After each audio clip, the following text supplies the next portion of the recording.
Shalom, kita sering mendengar bahwa pengertian gerakan Pentakosta ketiga adalah gerakan yang menyebar dari timur ke barat. Benarkah demikian?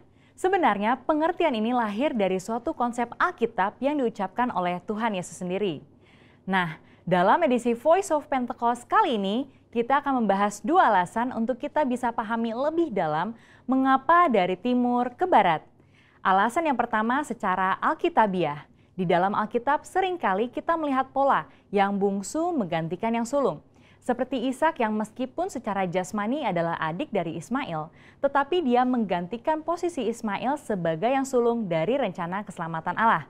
Demikian pula dengan Esau dan Yakub. Di dalam Matius 19 ayat 30 dikatakan bahwa yang terdahulu menjadi yang terakhir, dan yang terakhir menjadi yang terdahulu. Ayat ini berbicara mengenai bangsa Yahudi sebagai yang pertama diberikan keselamatan, namun karena kekerasan hati sebagian besar dari mereka, maka keselamatan diberikan kepada bangsa-bangsa lain terlebih dahulu. Karena itulah penyebaran Injil dari perjalanan Paulus yang dituntun oleh Roh Kudus ialah mulai ke arah barat, seperti di Kisah Para Rasul 16, sesuai dengan sejarah gereja secara historik. Mulai dari Asia Kecil, menyeberang masuk ke benua Eropa, sampai akhirnya Injil menyebar ke seluruh benua Eropa itu sendiri. Lalu kemudian di abad pertengahan menyeberang ke benua baru yaitu Amerika. Dan sampai di penghujung abad, lengkaplah putaran Injil mengitari belahan bumi. Nah, dari Eropa dan Amerika inilah gerakan Allah sampai ke negara timur.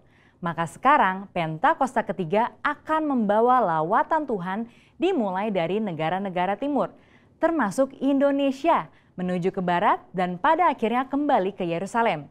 Haleluya! Alasan yang kedua secara praktikal.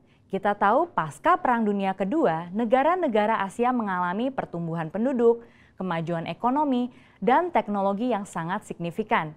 Contoh negara yang memimpin dunia di dalam bidang pertumbuhan penduduk yang bisa kita ambil adalah India dengan 1,1 miliar penduduk dan China 1,4 miliar penduduk.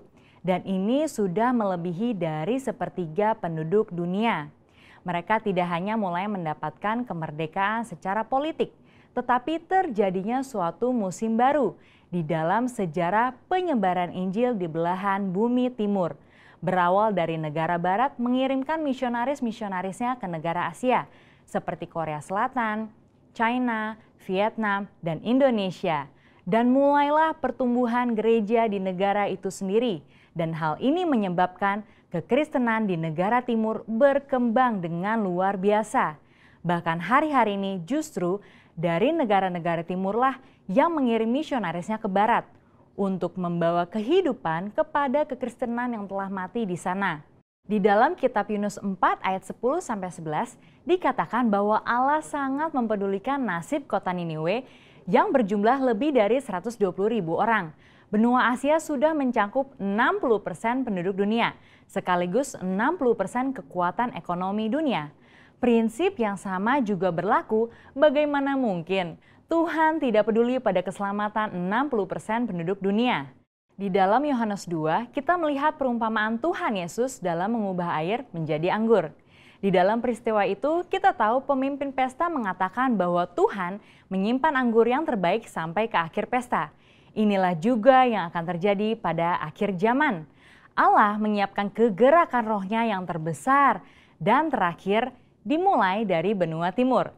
Secara spesifik dari Indonesia, gerakan ini akan mempengaruhi negara-negara besar di Asia Timur dan akan bergerak ke barat dan akan diselesaikan di pintu gerbang Yerusalem. Seperti kilat yang menyambar dari sebelah timur dan melontarkan cahayanya sampai ke barat, demikianlah juga gerakan Pentakosta ketiga yang akan menyongsong kembali datangnya Anak Manusia. Saudara, untuk penjelasan lebih lengkapnya dari tim teologi kami, jangan lupa buka link yang ada di atas atau scan QR Code yang tersedia. Maranatha, amin.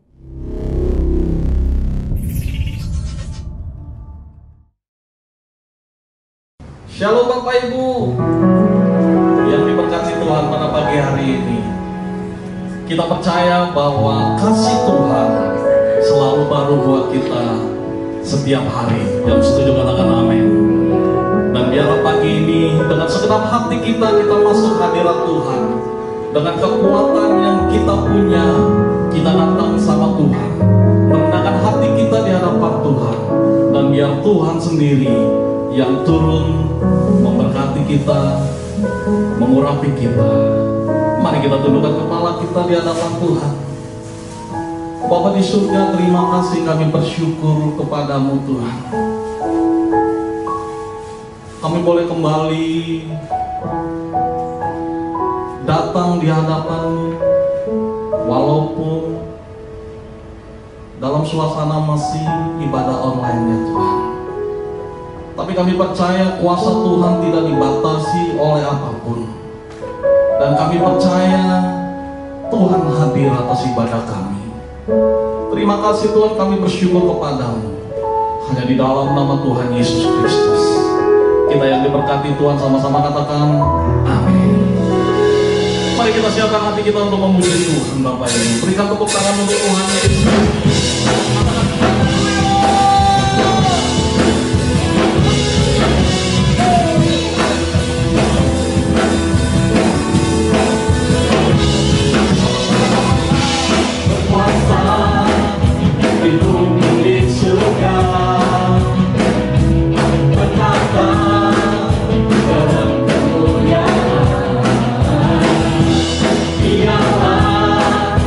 Tuhan Allah kita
menyembah-Mu di hadapan-Mu.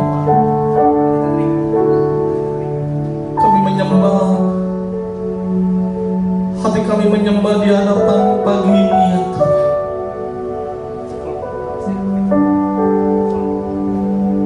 Ini hati kami,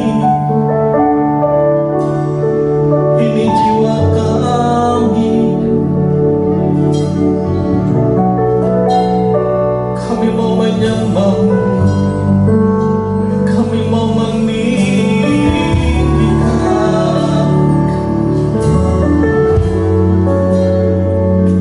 mengalir layak.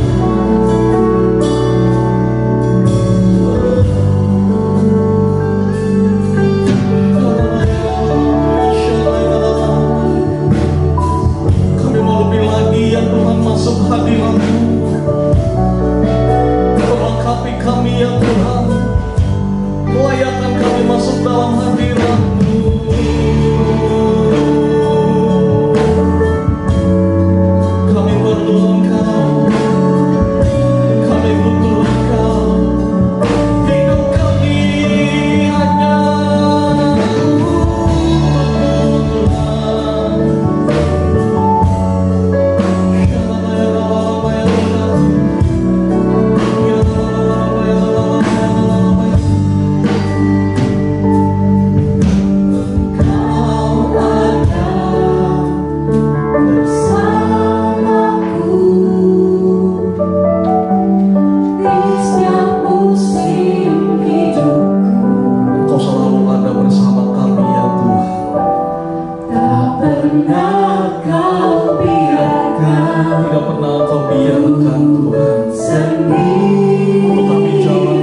penuhiku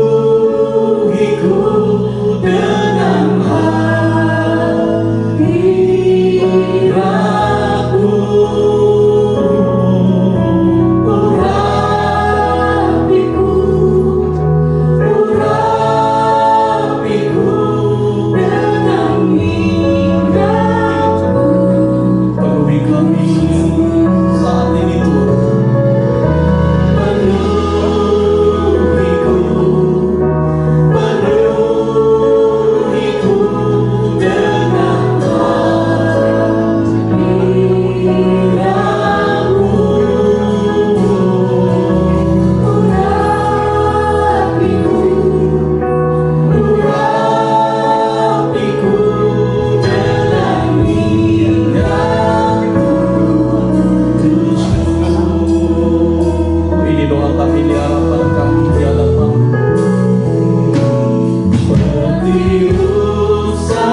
bersyukur, segala puji, rahmat, kemuliaan hanya bagi nama-Mu Tuhan. Engkau dimuliakan. Haleluya. Mazmur 91. Orang yang duduk di dalam lindungan yang maha tinggi dan bermalam dalam naungan yang maha kuasa akan berkata kepada Tuhan, tempat perlindunganku dan kubu pertahananku, Allahku yang kupercayai. Sungguh dialah yang akan melepaskan engkau dari jerat penangkap burung, dari penyakit sampar yang busuk. Dengan kepaknya ia akan melindungi engkau, di bawah sayapnya engkau akan berlindung. Kesetiaannya ialah perisai dan pagar tembok. Engkau tak usah takut terhadap kedahsyatan malam, terhadap panah yang terbang di waktu siang, terhadap penyakit sampar yang berjalan di dalam gelap, terhadap penyakit menular yang mengamuk di waktu petang. Walau 1000 orang rebah di sisimu dan 10.000 di sebelah kananmu, tetapi itu tidak akan menimpamu. Engkau hanya menontonnya dengan matamu sendiri dan melihat pembalasan terhadap orang-orang fasik. Sebab Tuhan ialah tempat perlindunganmu, yang maha tinggi telah kau buat tempat perteduhanmu. Malapetaka tidak akan menimpa kamu, dan tulah tidak akan mendekat kepada kemahmu. Sebab malaikat-malaikatnya akan diperintahkannya kepadamu untuk menjaga engkau di segala jalanmu. Mereka akan menatang engkau di atas tangannya, supaya kakimu jangan terantuk kepada batu. Singa dan ular tedung akan kau langkahi. Engkau akan menginjak anak singa dan ular naga. Sungguh hatinya melekat kepadaku, maka aku akan meluputkannya.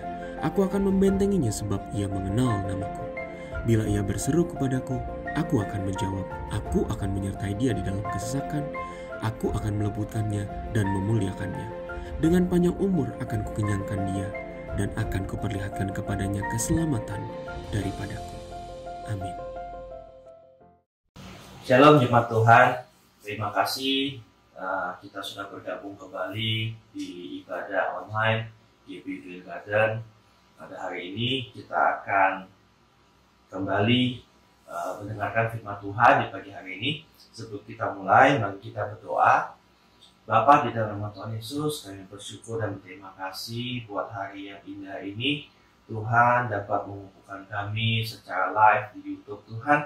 Biar apapun yang akan Tuhan sampaikan pada pagi hari ini, Tuhan boleh sampaikan dengan cara yang simpel dan sederhana, sehingga siapapun yang menonton atau mengikuti ibadah online ini, mereka dapat diberkati dan pesan-pesan Tuhan dapat disampaikan dengan baik. Terima kasih Bapa, terima kasih Tuhan, di dalam nama Tuhan Yesus kami telah berdoa dan kami telah mengucap syukur. Haleluya. Sama-sama kita katakan amin. Oke, shalom saudara, sekali lagi apa kabar? Senang sekali bisa berjumpa kembali di ibadah online kita ya. Oke, hari ini tanpa panjang lebar saya akan menyampaikan satu tema yang saya kasih judul atau saya kasih tema proses ketaatan, ya, proses ketaatan. Nah, berbicara mengenai proses berarti ada satu peristiwa, ada satu kejadian dari awal sampai akhir. Ya, itu namanya satu proses, saudara-saudara, Bapak Ibu ya. Nah, jadi saya akan memulainya dengan memberikan satu gambaran, yaitu setiap proses yang kita alami itu sama dengan satu perjalanan ya Bapak Ibu ya. Kalau kita mau traveling, kita mau pergi dari satu tempat ke tempat yang lain, itu ada prosesnya. Nah, tapi kali ini, pagi hari ini saya akan kasih nama perjalanan rohani ya. Nah, setiap anak-anak Tuhan pasti mengalami suatu perjalanan rohani. Dari mulai kita bertobat, kita mulai menerima Tuhan Yesus sebagai Tuhan dan Juru Selamat kita secara pribadi, kita dibaptis, ya itu merupakan satu perjalanan rohani kita. Sampai mungkin pada saatnya kita memutuskan untuk melayani Tuhan, ya di gereja kita mau melayani, kita mau menangkan jiwa bagi Tuhan, itu adalah satu proses yang namanya perjalanan rohani kita.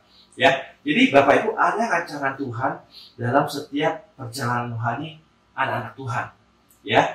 Dan setiap rancangan yang sudah Tuhan kasih ke kita sebagai anak-anaknya itu sebetulnya tidak akan pernah gagal. Ya, saya ulangi, setiap perjalanan rohani dari anak-anak Tuhan itu sudah ada rancangan Tuhan bagi kita semua, sehingga rancangan itu tidak akan pernah gagal.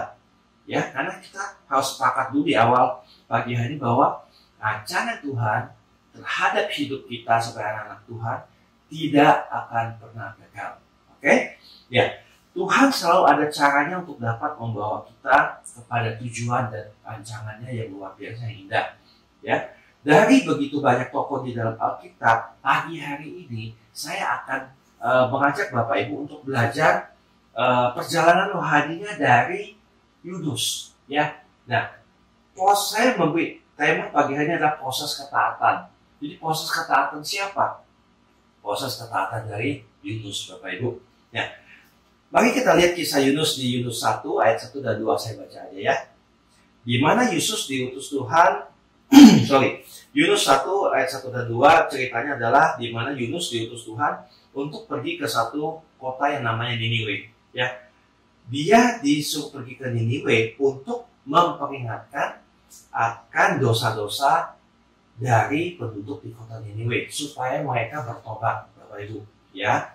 Nah, tapi kalau kita baca lagi di Alkitab, kita tahu bahwa Yunus ini pada awalnya tidak mau melakukan apa yang menjadi kehendak Tuhan. Bahkan Yunus ini melarikan diri dari Tuhan. Tadinya dia harus ke Niniwe, tapi dia nggak mau pergi ke Niniwe. Dia pergi ke kota yang lain. Ya, nah, tapi pada akhir ceritanya, ya pada proses perjalanan rohaninya Yunus ini, Tuhan berkuasa untuk membalikkan suatu keadaan yang dipergunakan untuk menyelamatkan bangsa atau kota Niniwe melalui Yunus. Nah, tadinya Yunus nggak tahu, gitu loh. Tapi pada akhir ceritanya Tuhan memakai Yunus untuk menyelamatkan kota Niniwe ini. Oke, kita mulai dari kisah Yunus ini. Saya mencatat di sini, saya mendapatkan 3 rema atau 3 poin yang saya ingin bagikan bagi Bapak Ibu ya. Jadi poin pertama adalah kita belajar dari awal proses perjalanan rohani Yunus ini. Pertama saya catat adalah kedagingan membuahkan ketidaktaatan. Ya, saya ulang. Kedagingan membuahkan ketidaktaatan. Jadi kalau kita baca di Yunus 1 ayat 3 bunyi seperti ini. Tetapi Yunus bersiap untuk melarikan diri ke Tarsis, jauh dari hadapan Tuhan. Ia pergi ke Yafo dan mendapat di sana sebuah kapal yang akan berangkat ke Tarsis. Ia membayar biaya perjalanannya lalu naik kapal itu untuk berlayar bersama-sama dengan mereka ke Tarsis, jauh dari hadapan Tuhan. Ditulis kembali, jauh dari hadapan Tuhan. Artinya Bapak Ibu, Yunus ini pada awalnya tidak mau taat akan perintah Tuhan. Karena firman ini datang kepada Yunus dengan sangat jelas, Yunus kamu pergi ke Niniwe. Beritakan bahwa aku akan menghukum kota Niniwe. Singkat-singkatnya seperti itu. Tapi yang dilakukan Yunus adalah dia berpikir secara kedagingan dia. Ya, dia berpikir secara kedagingan dia bahwa dia nggak mau melakukan hal itu. Oleh sebab itu dia pergi jauh dari hadapan Tuhan. Ya, nah pertanyaannya gini Bapak Ibu, mengapa Yunus tidak taat dan pergi ke Tarsis? Kenapa dia nggak ke Niniwe? Tapi dia melarikan diri ke Tarsis. Ya, yang saya catat di sini adalah Niniwe dicatat adalah ibu kota dari Asyur. Ya, kalau kita lihat pada abad 8 sampai 7 sebelum Masehi, Asyur ini sering berperang dengan Israel. Jadi si Asyur ini, penduduk Asyur ini berperang dengan Israel, mereka menyerang dan menyusahkan banyak sekali bangsa Israel sampai pada akhirnya menghancurkan Israel dan membawa mereka dalam tawanan pada tahun sekitar 722 sampai 721 sebelum Masehi, Bapak Ibu. Nah, karena Niniwe ini adalah musuh dari bangsa Israel, Yunus membenci bangsa itu dan dia tidak mau mereka diselamatkan. Jadi, Bapak Ibu, secara kedagingan, secara pemikiran dari Yunus, saya nggak mau ke Niniwe, saya nggak mau kota ini diselamatkan atau diperingatkan oleh Tuhan. Tapi saya mau biarkan kota ini dihancurkan oleh Tuhan. Jadi, instead of dia pergi ke Niniwe, dia nggak mau ke Tarsis, biarin aja kota itu dihancurkan oleh Tuhan. Itu pemikiran Yunus, Bapak Ibu. Ya, dia berpikir secara logika. Ya, apa yang membuat Asyur ini yang pernah dilakukan oleh bangsa Asyur ini kepada bangsa Israel, sehingga dia sedikit merasa bahwa oh kejam ini bangsa Asyur, biarin aja dia dihancurkan. Ya, nah Yunus berpikir seolah-olah dia adalah benar, apa yang dia lakukan itu benar. Ya, karena secara duniawi kita berpikir buat apa kita melakukan hal itu? Toh orang itu sudah jahat sama kita, ya kan? Nah, buat apa kita harus berbuat baik sama orang itu? Toh orang itu sudah jahat sama kita. Benar kita jauh-jauh lagi daripada dia. Kita nggak mau ketemu sama itu orang lagi. Kan seperti itu biasanya. Oke? Nah, ya Yunus berpikir seolah dia benar dan dia punya satu alasan yang kuat untuk tidak pergi ke Niniwe biar Tuhan menjatuhkan hukuman atas bangsa Niniwe. Bapak Bapak Ibu. Ya, ceritanya seperti itu. Nah, satu rema yang saya dapat dari cerita ini, dari awal cerita ini adalah kita harus membuang semua kedagingan kita. Dan kita harus taat sama apa yang Tuhan mau lakukan. Nah, kita harus kerjakan itu. Kalau Tuhan sudah bilang kamu ke sana, kesanalah. Kalau Tuhan bilang jangan ke sana, kita jangan ke sana. Simple, tapi susah untuk dilakukan. Benar ya Bapak Ibu ya? Hiduplah dengan tuntunan Roh Kudus. Ya, beberapa bulan yang lalu saya ada membawakan satu tema khotbah dan salah satu poinnya adalah flesh versus spirit, yaitu daging melawan roh. Ya, nah saya catat di situ di khotbah saya waktu itu adalah di Galatia 2:20 yang bunyi seperti ini. Namun aku hidup, tetapi bukan lagi aku sendiri yang hidup, melainkan Kristus yang hidup di dalam aku. Dan hidupku yang kuhidupi sekarang di dalam daging adalah hidup oleh iman dalam Anak Allah yang telah mengasihi aku dan menyerahkan dirinya untuk aku. Ya, singkat cerita Bapak Ibu, kita tidak boleh tidak taat sama Tuhan. Kita tidak boleh seolah-olah kita itu benar, seolah-olah kita itu lebih tahu dibanding Tuhan, dan kita melakukan apa yang menurut kita benar. Padahal yang Tuhan mau bukan melakukan seperti itu, Bapak Ibu. Jadi kedagingan ini membuahkan suatu ketidaktaatan. Ketidaktaatan kepada siapa? Kepada firman Tuhan. Ya, saya punya satu kesaksian ya. Ini kesaksian luar biasa sekali. Ya, kesaksian ini saya sering ceritakan ke teman-teman dewasa muda atau dimanapun saya pernah bertemu ya orang yang butuh mendengar kesaksian ini, saya selalu membagikan kesaksian ini. Dan saya sendiri merasa waktu saya melewati proses perjalanan rohani ini, saya sendiri sempat bingung kok bisa saya melakukan hal itu ya. Jadi singkat cerita seperti ini Bapak Ibu. Jadi waktu saya masih bekerja di satu perusahaan, saya punya satu teman dekat ya, satu orang laki-laki ya, kita kurang lebih umurnya sebaya. Jadi waktu kita makan siang, kita selalu makan siang bareng, kita selalu kerja bareng karena kita dalam satu departemen yang sama. Jadi kita selalu cerita-cerita, ketawa-ketawa, ya kan, bercanda segala macam. Nah, namun Bapak Ibu pada satu waktu ya, satu ketika tiba-tiba teman saya ini nggak ada angin, nggak ada hujan, menjauhkan saya. Jadi begitu ketika saya makan, dia duduk di sana, dia nggak mau duduk gabung sama saya gitu kan. Terus ketika saya ajak ngomong, dia hanya menjawab apa adanya, ya secukupnya saja. Nah, lantas terlintas di pikiran saya, ada apa dengan ini gitu kan. Nah, tiba-tiba Bapak Ibu, Roh Kudus berbicara di dalam hati saya bahwa dan menggerakkan saya untuk kamu datang ke temanmu itu, datang minta maaf dan ampuni, minta pengampunan dari dia. Loh, kok saya bilang gini Tuhan? Tuhan kan saya nggak melakukan apa-apa. Kenapa saya harus meminta maaf? Kenapa saya harus datang kepada teman saya ini dan saya harus berdamaian kembali sama dia? Padahal kita nggak pernah berantem, kita nggak pernah cekcok secara mulut gitu loh. Aneh kan ya Bapak Ibu?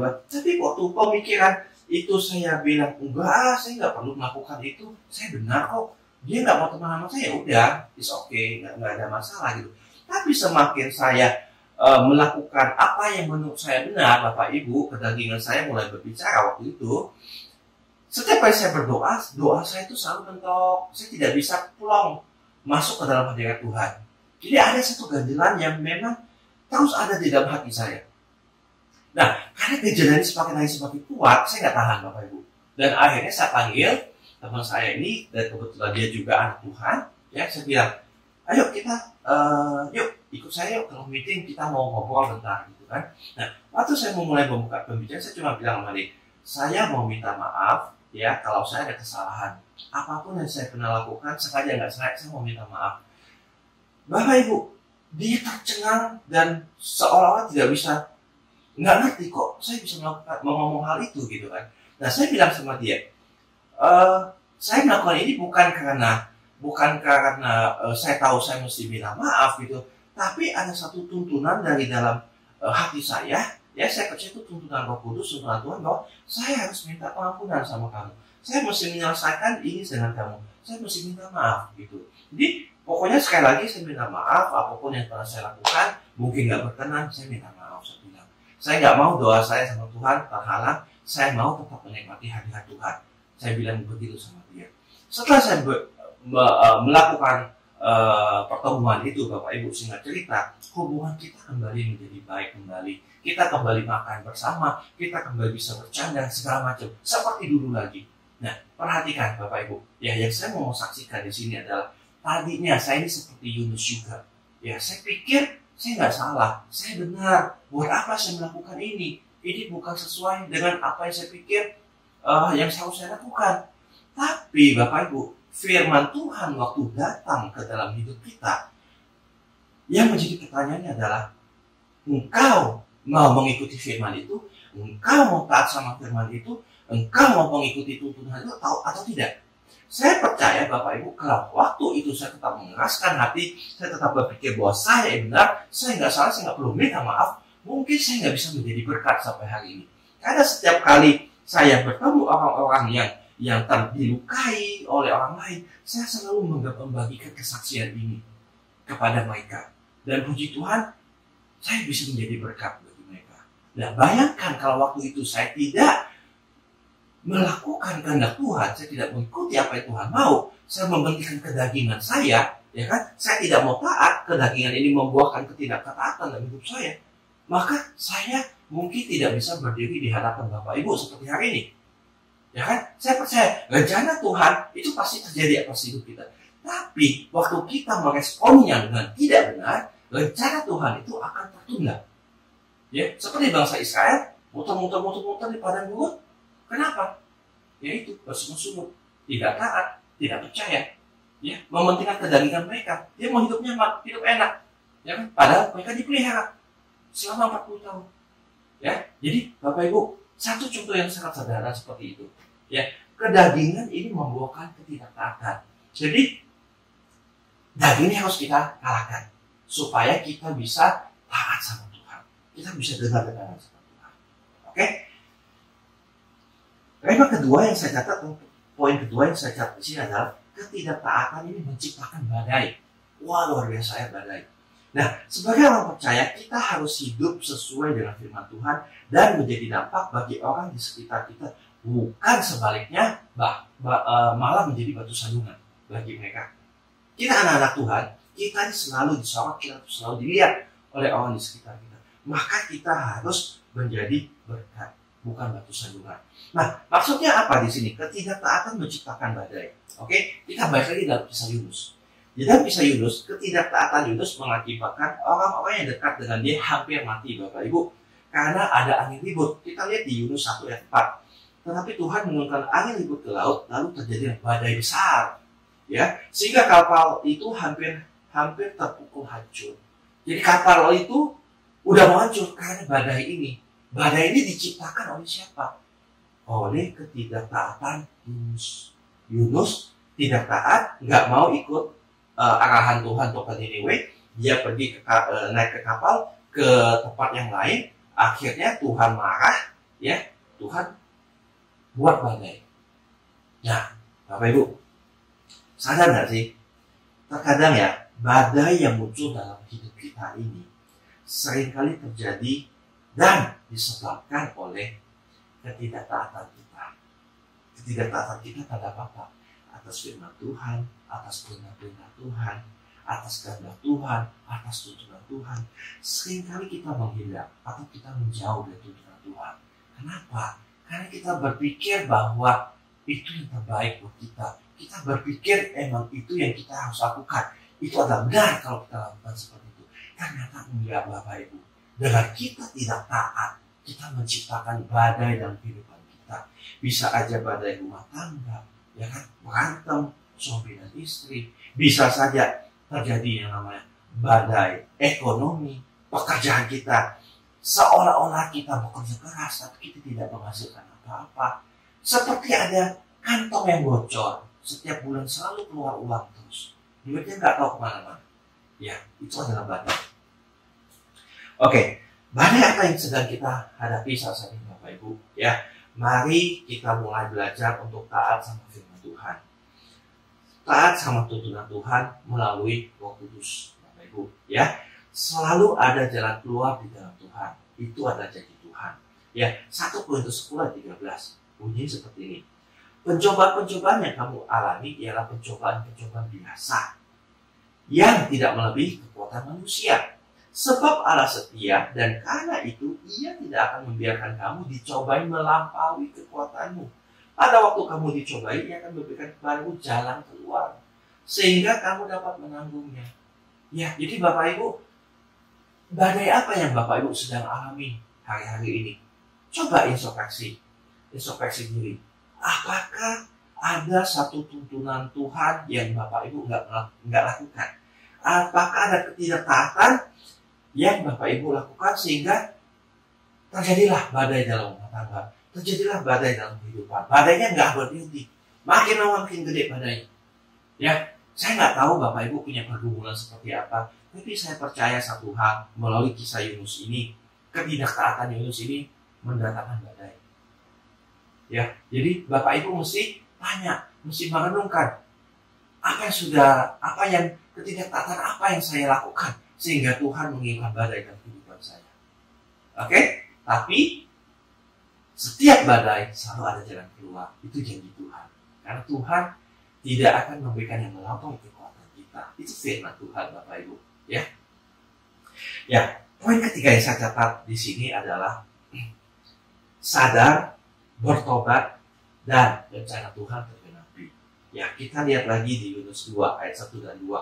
Berdoalah Yunus kepada Tuhan Allahnya dari dalam perut ikan, dari dalam perut ikan itu. Katanya, dalam kesusahanku aku berseru kepada Tuhan dan Ia menjawab aku.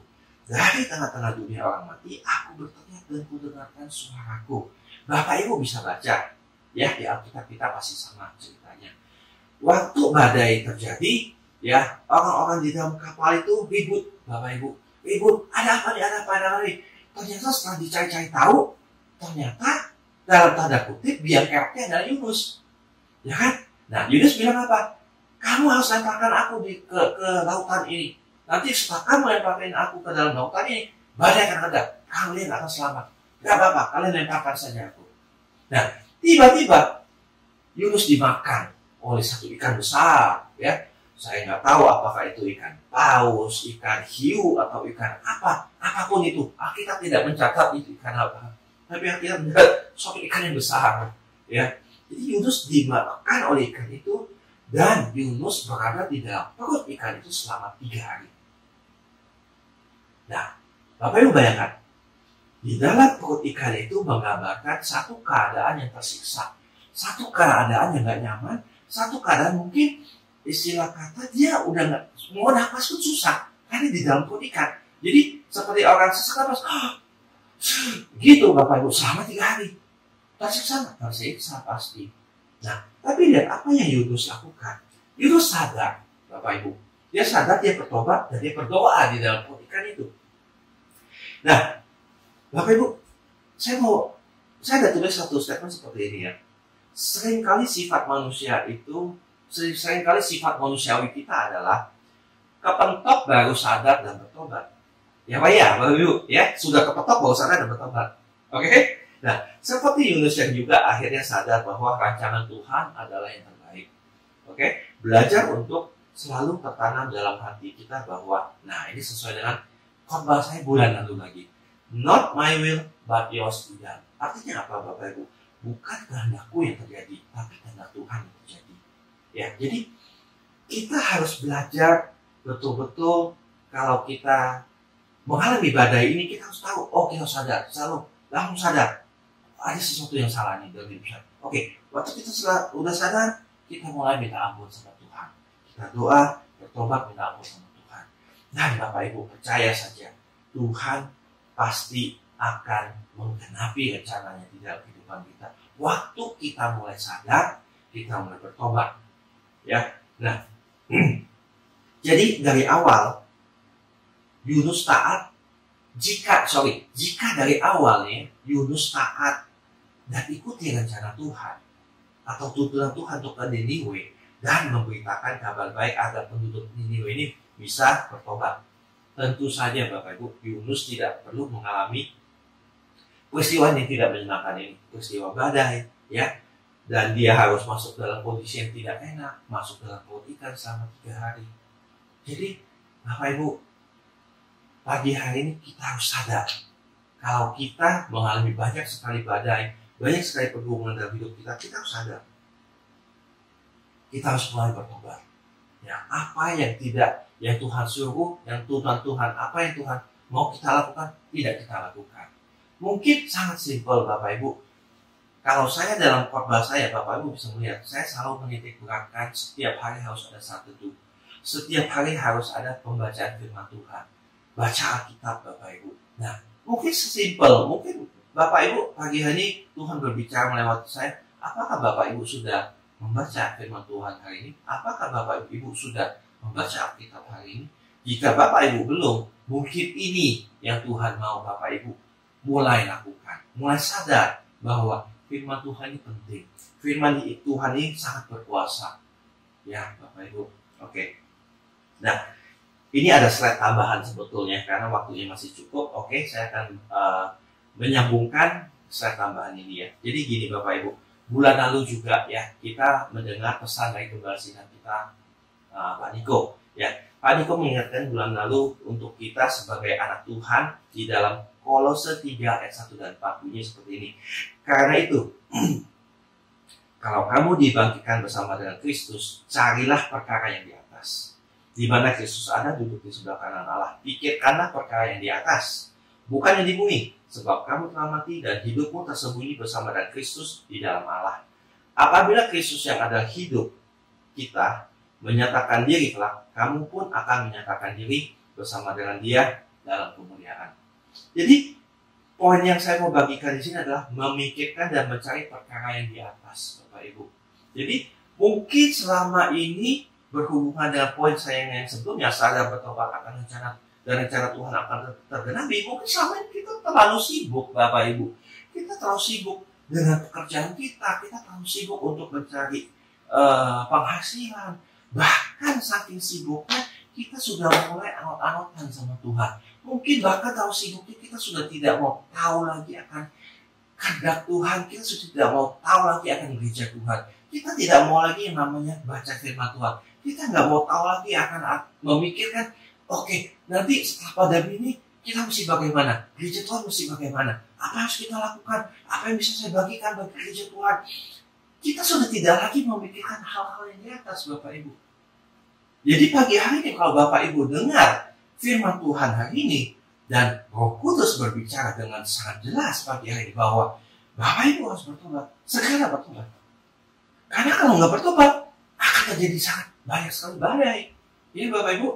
Nah, memikirkan dan mencari perkara yang di atasnya artinya apa? Poin pertama adalah kita harus menilai, mempertimbangkan, dan memikirkan segala sesuatu dari sudut pandangan kekekalan dan surga. Ini apa yang Pak Niko sampaikan. Saya hanya membagikannya kembali. Kenapa saya harus membagikan ini kembali? Karena saya mengikuti tuntunan untuk menyampaikan ini kembali. Saya percaya ada rancangan Tuhan. Saya nggak ngerti apa, tapi saya tahu waktu saya sampaikan ini, ada hati yang mulai bergelora, ada Roh Kudus yang mulai bekerja di dalam diri Bapak Ibu, dan Roh Kudus saat ini mulai menegur. Nah, itulah waktunya Bapak Ibu harus mulai sadar bertobat. Ya, nah kita juga harus berpikir dan bertindak sesuai dengan pikiran dan tindakan Kristus. Jadi jangan lagi mengandalkan pemikiran kita, jangan lagi mengandalkan otak kita, jangan lagi mengandalkan kedagingan kita, jangan lagi mengandalkan kekuatan kita. Kita harus mulai memikirkan apakah ini sesuai dengan apa yang Tuhan mau. Saya percaya Bapak Ibu ya, kalau kita bergaul akrab sama Tuhan, kalau kita selalu dekat sama Tuhan, kita selalu baca firman Tuhan setiap hari, kita selalu saat teduh, kita selalu memuji dan menyembah Tuhan, ya pasti kita akan tahu Tuhan itu menuntut kita ke arah yang mana. Pasti Bapak Ibu. Nah, banyak orang yang nggak mengerti kenapa, nggak tahu tuntunan Tuhan apa, nggak bisa ngerti Tuhan maunya apa, karena mereka tidak mau melakukannya. Hasilnya adalah rencana Tuhan tidak atau belum tergenapi dalam hidup mereka. Nah, satu kesaksian lagi ya, masih ada waktu. Satu kesaksian lagi Bapak Ibu. Ya, waktu saya ditunjuk Pak Freddy untuk menjadi pendampingnya, dalam arti wakilnya, saya bergumul Bapak Ibu. Saya bergumul, saya sangat-sangat bergumul karena ini. Karena nggak mudah, saya tahu satu tanggung jawab yang besar, dan saya tahu kapasitas saya mungkin saya tidak bisa, belum ada level saya ke situ gitu loh.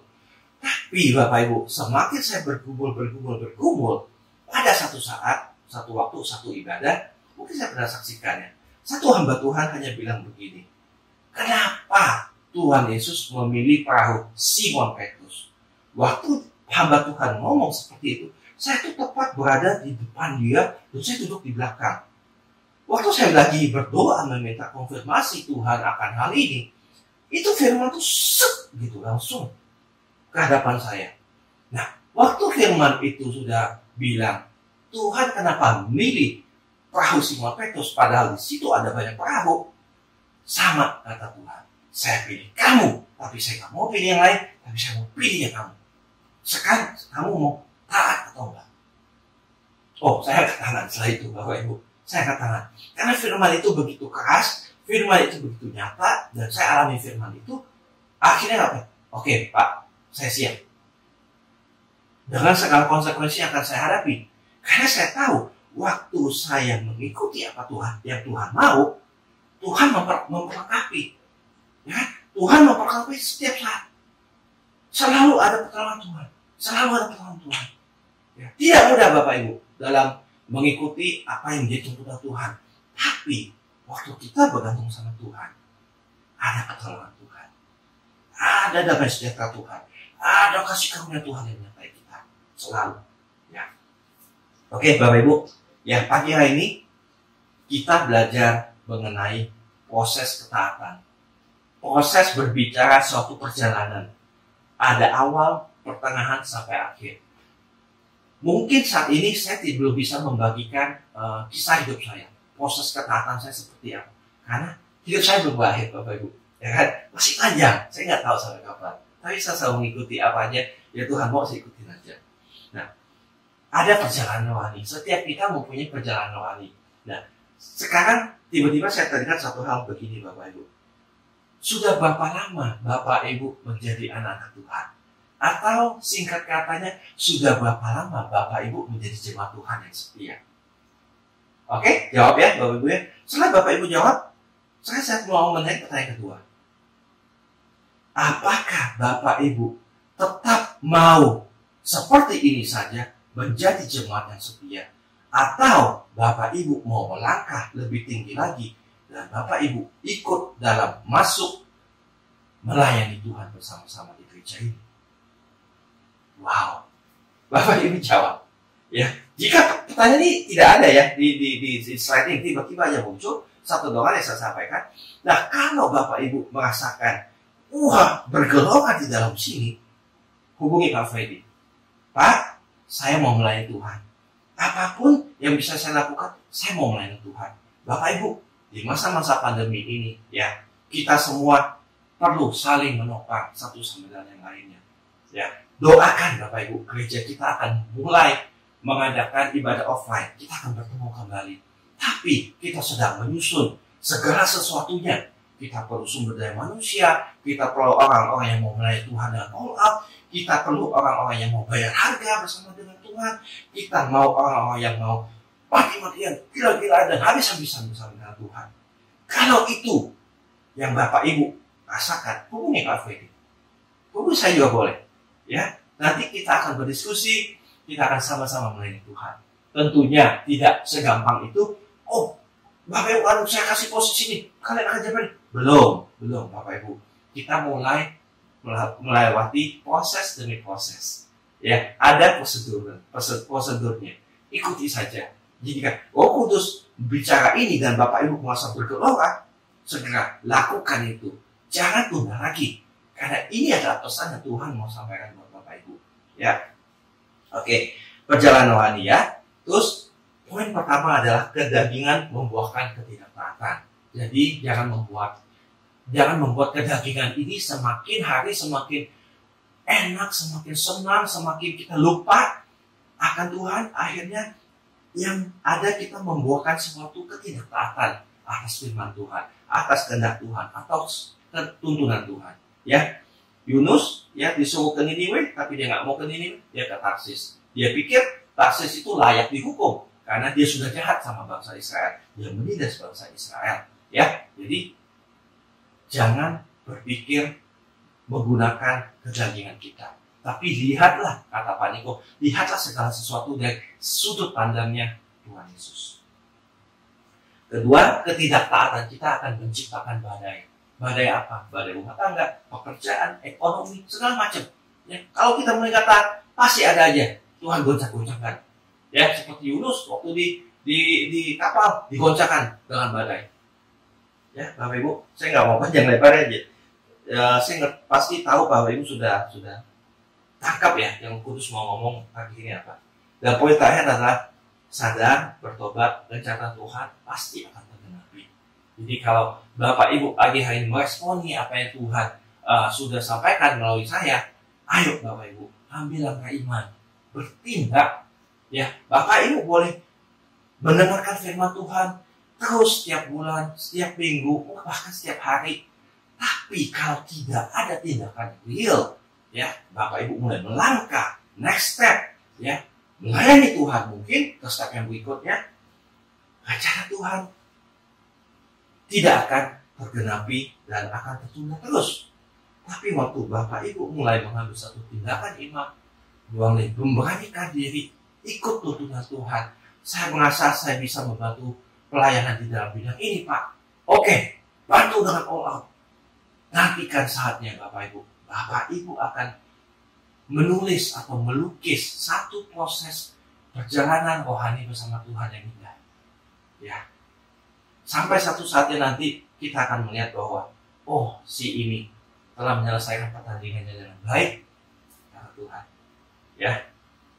Jadi itu aja 3 poin sama poin tambahan yang dari Pak Niko. Kita harus mulai memikirkan dan mencari perkara yang di atas. Ya, jangan memikirkan cari duit terus, sibuk terus sama kerjaan kita, ya kan? Sibuk terus sama ini, sibuk terus sama si A, sibuk terus sama si B, terus.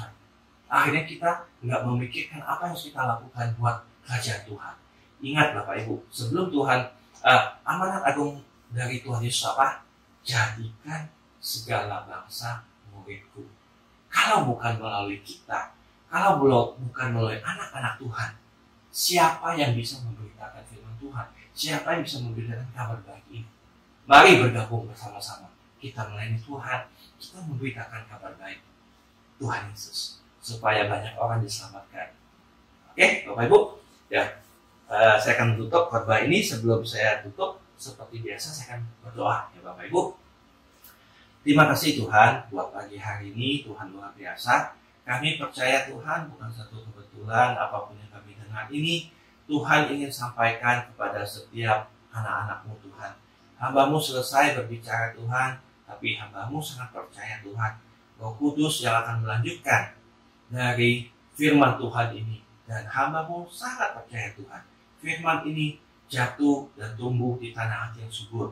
Setiap orang yang melakukan, menyaksikan, mengikuti ibadah online ini, mereka akan mendapatkan benih yang baik dari Tuhan. Benih ini akan jatuh di tanah hati yang subur. Dan pada saatnya nanti Tuhan, mereka akan berbuah berkali-kali lipat ganda di dalam nama Tuhan Yesus. Hamba-Mu sangat percaya Tuhan. Terima kasih Bapak buat semua teman-teman, semua jemaat Tuhan, semua anak-anak Tuhan yang sudah menyaksikan, mengikuti ibadah online ini Tuhan. Tuhan memberkati kehidupan mereka, Tuhan menjagai hidup mereka, Tuhan berikan mereka kekuatan, Tuhan berikan mereka pertolongan. Hamba-Mu percaya Tuhan, seperti apa yang sudah Tuhan lakukan atas hidup hamba, saya percaya juga Tuhan akan melakukan hal yang sama pada jemaat Tuhan di pagi hari ini.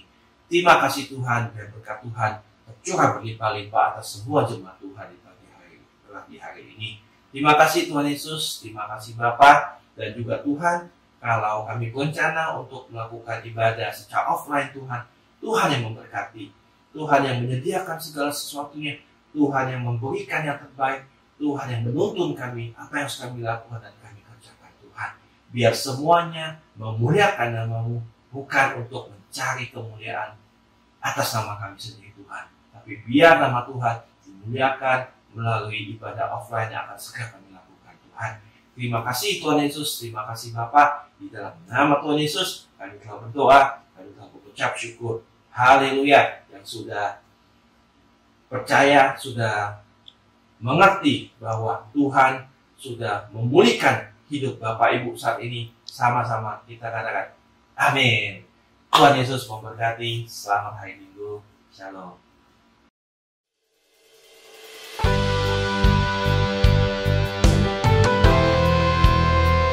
Pentakosta ketiga adalah pencurahan Roh Kudus yang dahsyat di zaman ini melebihi yang terjadi di Azusa Street. Pentakosta ketiga akan mengakibatkan penuaian jiwa yang terbesar dan yang terakhir sebelum Tuhan Yesus datang kembali. Pentakosta ketiga akan membangkitkan generasi Yeremia, yaitu anak-anak muda yang dipenuhi Roh Kudus, cinta mati-matian kepada Tuhan Yesus, tidak kompromi terhadap dosa, dan akan bergerak untuk memenangkan jiwa.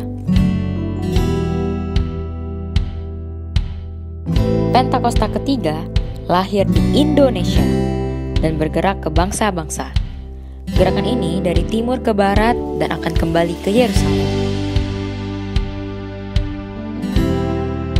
Pentakosta ketiga akan memberikan kuasa untuk menyelesaikan amanat agung, dan setelah itu Tuhan Yesus datang kembali.